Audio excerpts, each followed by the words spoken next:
জুলাই গণ অভ্যুত্থানে মানবতা বিরোধী অপরাধের মামলায় ক্ষমতাচ্যুত সাবেক প্রধানমন্ত্রী শেখ হাসিনা সহ ৩ আসামির বিরুদ্ধে অভিযোগ গঠন করে বিচার কাজ শুরুর আদেশ দিয়েছেন ট্রাইব্যুনাল ১।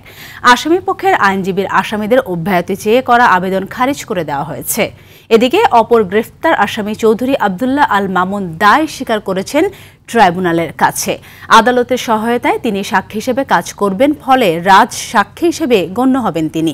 তবে তিনি কারাগারেই থাকবেন। নিরাপত্তার শঙ্কা থাকতে পারে বলে তার আইনজীবী যথাযথ নিরাপত্তা ব্যবস্থা আবেদন করেন বলে জানিয়েছেন আন্তর্জাতিক অপরাধ ট্রাইব্যুনালের প্রসিকিউটর তাজুল ইসলাম।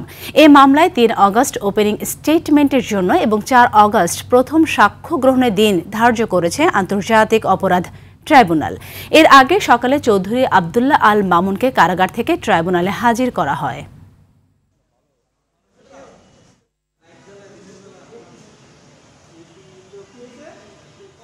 চৌধুরী আব্দুল্লাহ আল মামুন সাহেব গ্রেপ্তার হয়ে আদালতে উপস্থিত ছিলেন।